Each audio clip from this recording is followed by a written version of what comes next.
Jadi materi pada hari ini yaitu adalah kepemilikan tidak langsung dan bersama. Jadi untuk yang pertama yaitu ada struktur afiliasi langsung dan tidak langsung atau indirect and mutual holding. Nah, jadi jenis kepemilikan dalam struktur afiliasi ini tuh ada dua, yaitu direct holding atau kepemilikan langsung dan indirect holdings atau kepemilikan tidak langsung. Nah, kita bahas yang pertama yaitu direct holdings, kepemilikan langsung. Jadi perusahaan induk itu langsung memiliki saham perusahaan anak. Jadi misalnya memiliki 80% saham anak A gitu. Artinya induk itu memiliki kendali langsung atas anak A tersebut. Lalu yang kedua yaitu ada indirect holdings atau kepemilikan tidak langsung. Jadi perusahaan induk itu memiliki saham perusahaan anak melalui anak perusahaan lainnya. Misalnya induk ini memiliki saham pada anak A. Nah, anak A ini memiliki saham pada anak B. Nah, maka induk itu memiliki saham anak B secara tidak langsung. Nah, kedua yaitu jenis struktur afiliasi tidak langsung. Yang pertama itu ada father-son-grandson relationship atau hubungan ayah, anak, cucu. Nah, contohnya itu induk atau parent itu memiliki 80% saham anak A. Nah, anak A ini memiliki 70% saham anak B. Jadi, induk secara tidak langsung itu punya 80% dikali 70% sama dengan 56% saham anak B. Lalu yang kedua yaitu ada connecting affiliate relationship atau hubungan antar afiliasi. Jadi induk itu langsung memiliki 20% saham B dan tidak langsung punya 32% saham. Karena 80% saham A itu dikali 40% saham B. Jadi total kepemilikannya yaitu 20% ditambah 32% sama dengan 52%. Lalu yang berikutnya yaitu ada mutual holdings atau kepemilikan saling silang. Induk punya 80% saham A, tetapi A juga punya 10% saham induk. Jadi ada hubungan timbal balik gitu, hubungan balik gitu. Jadi 10% saham induk itu berada di dalam struktur afiliasi dan 90% sisanya itu milik luar. Baik, selanjutnya saya akan menjelaskan kepemilikan tidak langsung yang menghubungkan struktur afiliasi. Ini merupakan situasi ketika sebuah perusahaan induk ini mempunyai anak perusahaan dan anak perusahaan itu juga punya saham di perusahaan lain yang juga dimiliki langsung oleh induk. Contohnya PET punya 70% saham SAL dan 60% saham T. Tapi SAL ini juga punya 20% saham T. Jadi PET sebenarnya punya pengaruh ganda terhadap T. Nah, dalam melakukan keuangan konsolidasi, keuntungan dari transaksi antar perusahaan seperti penjualan tanah atau barang itu belum dianggap sebagai keuntungan yang nyata dan harus dihapus. Misalnya kalau SAL jual barang ke PET dan belum semua barang itu dijual keluar, maka keuntungan dari transaksi itu belum direalisasi dan harus dieliminasi terlebih dahulu. Nah, pendapatan perusahaan seperti itu harus dibagi ke pemiliknya yaitu SAL dan PET karena SAL juga memiliki PET. Lalu selanjutnya metode akuntansi untuk afiliasi penghubung. Jadi dalam menghitung investasi di T untuk tahun 2018, saya ini membuat jurnal sebagai berikut. Jadi kelas pada investment inti itu untuk mencatat pendapatan dividen dari T, kemudian investment dari T pada income from T untuk mencatat income dari T. Nah, pada 31 Desember akun investasi SAL DT sebesar 40.400. Ini berasal dari saldo tahun sebelumnya 38.400 ditambah pendapatan investasi 4.000 dan dikurangi dividen sebesar 2.000. Nah, laba yang belum direalisasi sebesar 5.000 dari penjualan barang SAL ke PET tidak mengurangi pendapatan dari T karena T bukan pihak dalam transaksi tersebut. Namun laba belum direalisasi ini menghilangkan saat laba dialokasikan ke PET. Lalu selanjutnya PET membuat jurnal seperti berikut untuk memperhitungkan investasinya selama tahun 2018. Jadi ada cash pada investment, kemudian untuk mencatat pendapatan dividen dari T, kemudian ada investment in T pada income from T, ini untuk mencatat income dari T, kemudian ada cash pada investment in SAL, ini untuk mencatat dividen, pendapatan dividen dari SAL. Kemudian ada investment in SAL pada income from SAL, untuk mencatat income dari SAL. Kemudian untuk memperhitungkannya itu ada balance sheet Desember tahun 2017 ditambah investment income, kemudian dikurangi dividen, sehingga dapat diketahui nilai dari balance sheet pada Desember 2018. Lalu kemudian yang terakhir ada kertas kerja untuk metode ekuitas. Jadi dalam proses konsolidasi PET, SAL, dan juga T, ini dilakukan berbagai penyesuaian agar dapat mencerminkan kondisi ekonomi suatu entitas. Nah, penyesuaian ini mencakup eliminasi transaksi antar perusahaan seperti penjualan dan juga pembelian barang dan juga aset tetap, kemudian penghapusan laba yang belum direalisasi dari persediaan dan juga tanah, serta penghapusan pendapatan dari dividen antar entitas. Nah, selain itu, saldo akun investasi juga dihapus dan diganti dengan pengakuan aset, kewajiban, ekuitas, dan juga goodwill dari anak perusahaan.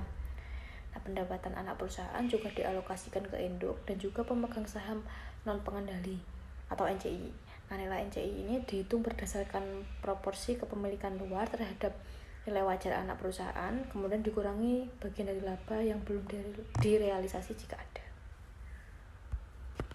Kepemilikan bersama saham induk yang dimiliki oleh anak perusahaan. Bila afiliasi memiliki kepentingan kepemilikan satu sama lain, maka akan terjadi situasi kepemilikan bersama. Saham induk yang dimiliki oleh anak perusahaan tidak beredar dari sudut pandang konsolidasi dan tidak boleh dilaporkan sebagai saham beredar dalam neraca konsolidasi. Terdapat dua metode akuntansi yang diterima secara umum untuk saham induk yang dimiliki oleh anak perusahaan, yaitu pendekatan saham treasury dan pendekatan konvensional. Pendekatan saham treasury menganggap saham induk yang dimiliki oleh anak perusahaan sebagai saham treasury dari entitas yang dikonsolidasi. Sedangkan konvensional adalah untuk memperhitungkan investasi anak perusahaan dalam saham induk berdasarkan ekuitas dan untuk menghilangkan akun investasi anak perusahaan terhadap akun ekuitas induk dengan cara yang biasa. Yang pertama, pendekatan saham treasury. Contohnya yaitu PAM Corporation mengakuisisi 90% saham Bison pada tanggal 1 Januari 2016 dengan harga $540.000 saat modal saham Sun sebesar 400.000 dan laba ditahannya sebesar 200.000. Selain itu, Sun membeli 10% saham di PAM pada tanggal 5 Januari 2016 seharga $140.000 saat modal saham sebesar 1 juta dan laba ditahannya sebesar 400.000. Neraca saldo untuk PAM dan Sun pada tanggal 31 Desember 2016 sebelum salah satu perusahaan mencatat pendapatan investasinya adalah sebagai berikut. Yang pertama yaitu ada aset lain yang dicatat di posisi debit, PAM 960 dan Sun 520. Kemudian investment in Sun sebesar 90%, pada PAM itu 540. Investment in PAM 10%, pada Sun 140. Kemudian expense including cost of goods sold yaitu PAM 140 dan Sun 100. Totalnya 1.640 dan Sun 760. Kemudian capital stoknya PAM 1000 dan Sun 400. Capital retainer earningnya 400 untuk PAM dan Sun 200. Kemudian salesnya PAM 240 dan Sun 160. Totalnya 1640 dan 760. Kemudian PAM mencatat investasinya di Sun dengan metode ekuitas yaitu sebagai berikut. Cash pada investment in Sun sebesar 36.000, investment in Sun pada income from Sun sebesar 77.400. Kemudian income from Sun pada dividen sebesar 6.000. Jadi, PAM mencatat pendapatan investasi dari Son sebesar 71.400, yaitu 77.400 dikurangi 6.000, dan kenaikan akun investasi sebesar 41.400 selama tahun 2017, yaitu 77.400 kurangi 36.000. Kenaikan sebesar 41.400 dalam akun investasi di Son milik PAM sama dengan 90% dari laba terpisah Son, yaitu sebesar 80.000, ditambah 90% dari dividen, yaitu 6.000 yang dibayarkan kepada Sun yang diperoleh untuk keuntungan PAM, dikurangi 90% dari dividen Sun sebesar 40.000. Pendapatan investasi PAM dari Sun terdiri dari 90% dari laba terpisah sebesar 80.000 dikurangi 600, yaitu 10% dari dividen 6.000. Jurnalnya yaitu income from Sun sebesar 71.400 dan dividen income 6.000 pada dividen yaitu 36.000 dan investment in Sun yaitu 41.400. Kemudian yang kedua yaitu pendekatan konvensional. Contohnya, saham PAM oleh Sun berdasarkan prosedur konvensional sebagai penarikan konstruktif sebesar 10% dari modal saham PAM. Neraca gabungan untuk PAM dan anak perusahaan pada saat akuisisi menunjukkan modal saham dan laba ditahan yang berlaku untuk 90% ekuitas PAM yang dimiliki di luar entitas gabungan sebagai berikut, yaitu kapital stok PAM 1.000, kemudian konsolidasinya 900, return earningnya PAM 400, konsolidasinya 360. Untuk totalnya yaitu 1.400 dan 1.260. Dalam akuntansi untuk investasi PAM di Sun, jurnalnya yaitu investment in Sun 90% sebesar 540.000 pada cash sebesar 540.000. Kemudian capital stock sebesar 100.000 dan return earning 40.000 pada investment in Sun sebesar 140.000. Nah, entry ini mengurangi modal saham induk dan laba ditahan untuk mencerminkan jumlah yang berlaku bagi pemegang saham pengendali di luar entitas konsolidasi. Pendasaran pengurangan akun investasi di Sun pada teori bahwa saham induk yang dibeli oleh anak perusahaan pada dasarnya dikembalikan kepada induk perusahaan dan ditarik secara konstruktif. Selanjutnya, untuk alokasi pendapatan bersama, ketika kita menggunakan metode akuntansi konvensional untuk saham yang dimiliki bersama, pendapatan induk atas dasar ekuitas tidak dapat ditentukan sampai pendapatan anak perusahaan telah ditentukan atas dasar ekuitas, dan sebaliknya ini karena pendapatan saling terkait. Solusi untuk masalah penentuan pendapatan induk dan anak perusahaan terletak pada penggunaan beberapa prosedur matematika. Prosedur yang paling umum adalah penggunaan persamaan, simultan, dan substitusi. Itu dapat dilihat pada gambar berikut. Selanjutnya, untuk akuntansi pendapatan bersama berdasarkan metode ekuitas. Untuk contoh soalnya, yaitu PAM Corporation mencatat investasi dalam pendapatannya untuk tahun 2016 berdasarkan basis ekuitas sebagai berikut.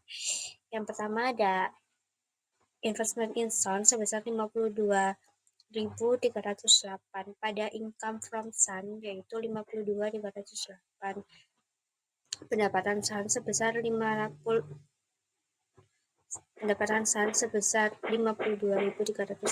sama dengan 90% dari pendapatan Sun sebesar $76.923. Secara konvensional dikurangi 10% dari pendapatan PAM sebesar $169.231 secara konsolidasi. Hal ini merupakan bagian 90% milik PAM dalam pendapatan Sun dikurangi bagian 10% milik Sun dalam pendapatan PAM. Perhitungan alternatif yang memberikan hasil yang sama mengurangi pendapatan terpisah PAM dari pendapatan bersihnya yaitu sebesar $152.308 dikurangi $100. Asumsikan bahwa Sun Corporation menghitung investasinya di PAM berdasarkan biaya karena bunganya di PAM hanya 10%. PAM tidak mengumumkan dividen selama tahun 2016, jadi Sun tidak akan memperoleh pendapatan investasi untuk tahun tersebut, dan akun investasinya akan tetap pada biaya awal sebesar $140.000 dengan bunga 10%.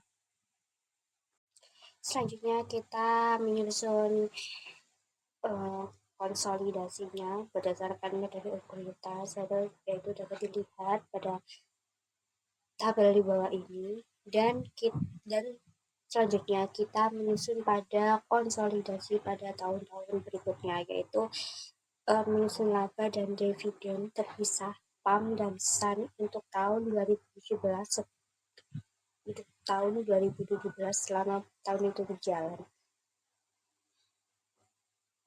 Selanjutnya konsolidasi pada tahun-tahun berikutnya, yaitu lanjutan dari yang tadi. Untuk akun investasi PAM di Sun pada tanggal 31 Desember 2017 akan memiliki nilai sebesar 142.132,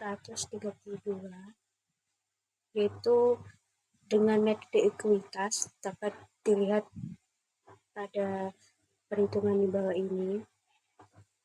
Dan di samping ini ada laporan konsolidasi pada tahun-tahun yang berikutnya.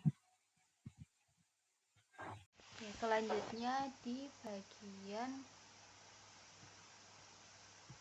saham anak perusahaan yang dimiliki bersama. Jadi bisa di perumpamaan terdapat PAL, yakni mengakuisisi 80% saham di Set Corporation, itu 80%. Kemudian Set mengakuisisi 70% saham di Ton Corporation.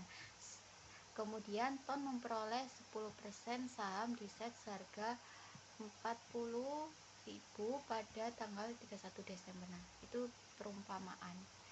Jadi PAL itu induk, Set itu anak, kemudian Ton itu cucu. Selanjutnya di bagian akuntansi sebelum hubungan kepemilikan bersama. Jadi bisa diasumsikan aset bersih yang tercatat dari investasi yang dijelaskan sama dengan nilai wajarnya pada saat akuisisi dan bahwa kelebihannya adalah niat baik. Nah, bisa dilihat dari neraca saldo setelah penutupan untuk PAL, Set, dan Ton pada tanggal 31 Desember. Kemudian saldo akun investasi PAL di Set itu diketahui 260 itu dari cost, kemudian dijumlahkan dari 80% dengan 40.000. Kemudian hasilnya 32.000, terus 80% dari 60.000, hasilnya 48.000. Kemudian di total menjadi 340.000. Kemudian di hutang investasi Set sebesar 133.000 diperoleh dari 112.000 dari investasi, kemudian dijumlah dengan kepemilikan 70% dari perusahaan cucu. 70% dikalikan dengan 30.000 yang hasilnya 21.000. Kemudian diketahui 133.000 pada investasi. Oke, kemudian di akuntansi untuk anak perusahaan yang dimiliki bersama itu diperolehnya pendapatan dari operasi dividen. Untuk perhitungannya itu dari income dan dividen, dimana hasilnya akan ditotal. Kemudian perhitungan alokasi pendapatan. Jadi caranya itu adalah income dijumlah dengan NCI pada income dari perusahaan anak dan dijumlah dengan hasil dari persen penkalian dari perusahaan cucu. Kemudian diperoleh income-nya 203.000. Kemudian untuk perhitungan saldo rekening investasi itu caranya itu dengan cara kita perhitungkan dari investasi, kemudian berapa persen dari perusahaan PAL, induk, Set, anak, dan cucunya Ton. Kemudian diketahui investasinya itu pada PAL 383 sekian, set perusahaan anaknya 152 sekian, dan perusahaan cucunya 40.000 sekian. Kemudian di kertas kerja konsolidasi yang merupakan masih di metode ekuitas, bisa dilihat pada entry kertas kerja konsolidasi A, B, dan C menghilangkan pendapatan investasi termasuk pendapatan dividen tahun, yakni perusahaan cucu, dan dividen antar perusahaan, di mana menyesuaikan akun investasi ke saldo awal periode. Entry kertas kerja itu merupakan ekuitas timbal balik dan saldo investasi untuk perusahaan cucu, yaitu perusahaan TON. Catat nilai baik awal 10.000 dari investasi dari perusahaan cucu. Oke, kemudian diketahui investasinya kan 80% dari perusahaan PAL, induk, dan TON-nya, PAL anak dan TON cucunya 10%. Kemudian diketahui goodwill-nya itu 25.000. Kemudian pengendali awalnya 45.000 pada perusahaan anak. Nah, meskipun ada dua akun investasi di perusahaan anak, oleh karena itu ada dua eliminasi. Jadi caranya itu dengan cara menyiapkan satu entry untuk setiap entitas gitu. Nah, perusahaan induk ini itu mencatat investasi pada perusahaan anak, perusahaan set itu sebagai konsolidasi satu baris, sehingga porsi pengendali laba bersih konsolidasi itu senilai 179 sekian di tahun 2018. Kemudian laba ditahannya itu 533 sekian, dan merupakan sama dengan jumlah yang sesuai dalam laporan keuangan terpisahkan. Sekian presentasi dari kelompok 2 membahas tentang materi bab ini. Mohon maaf bila ada salah kata atau kurangnya. Wassalamualaikum warahmatullahi wabarakatuh.